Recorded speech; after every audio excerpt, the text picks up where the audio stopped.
why collaborative is better than litigation, or maybe even just mediation. How is it different, and how is it better for families in particular? Absolutely. So as we talked about earlier, it's a team approach, right? So part of the team could be someone like yourself, Deanna, a certified financial planner or professional, who deals with the finances. If there are children involved, we have to talk about child support. We have to, if it's a divorce, talk about alimony. We have to talk about the splitting of assets and debts, et cetera. And so I, as an attorney, like to focus on the legal interests of my clients. I went to law school. I love doing that piece, not necessarily the finances of things. So we will gravitate to professionals such as yourself, Deanna, for that. You are the expert in the finances, and we can work with you as a team. And you would be neutral in the collaborative process setting. So you're not going to be taking sides. It's just, here are the facts, and this is it. It is what it is. And you help us get to a resolution when it comes to the finances. There's also a neutral mental health facilitator that can come on board, especially when children are involved.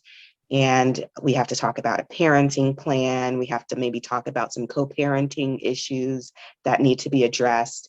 And so again, I'm not the expert in that. I'm not a psychologist. I'm not a marital family law or family counselor. So we gravitate to that professional to really help us and hone us in. A lot of times as attorneys, we are trained to see things positionally sometimes. And oftentimes in the collaborative process, we refer to, okay, as attorneys, we have to make that paradigm shift and really have it client-based, client-centered. I could advocate for the client. I could, address any legal concerns or interests they have.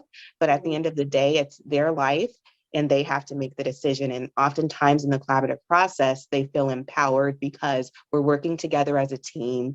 We do a lot of interest-based negotiation tactics and strategies so that we can come up with a resolution that is fitting for that family. When you go to court, oftentimes, if things are not resolved, you have to take it to the judge. I would represent, of course, one spouse, and I would argue, I would provide evidence, and then the other attorney would, do the same. And then the judge would make a decision for the family. The judge, having just a mini outline of what the life is like and not really understanding what has gone on in the years of the couple being married, making a decision. And oftentimes there's like a win-lose type of scenario that people oftentimes have when it's a court process. However, there's no winner when you go to court, opposed to the collaborative process. Everyone's a winner. You're, again, thinking of how this can resolve in a holistic way. And then I can go on and on about special needs families. When you have children of special needs, the judges have to follow the law. It's very clear cut a lot of times in Florida, at least. And those special needs of the children are oftentimes overlooked. Again, not a judge's fault, but it's just the process and how things are in court. Whereas outside of the court system, through the collaborative process, you can really come up with a plan that would be geared towards the special needs of the child or the children in that situation. And then you talk about culture, you talk about race, different ethnicities. It's very specific to the family. Each family is unique, and we can address those unique interests of the family through the collaborative process.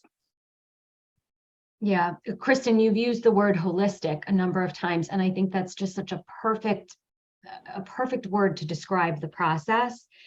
It is all encompassing. You can get so much more in depth and really work through the layers of complexity that are going on for a family in the collaborative process, with the help of your financial neutral, with the help of your facilitator, who is someone who has a mental health background. It's just a more complete and holistic approach.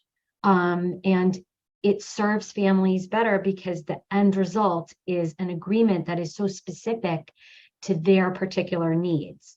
And when it is a family, like Deanna, you asked about the family, when there are children involved, you can have an agreement and a resolution that is so specific and unique to your children, their needs, your family, your schedule. And you just don't end up with that when you're in a litigation process. And it's certainly not that the courts don't care, or the judge doesn't care, or the attorneys involved in a litigation don't care. It's not that at all. It's just that the process doesn't lend itself to that level of detail. And you really do end up with a much more detailed result, which is better for the family in a collaborative process.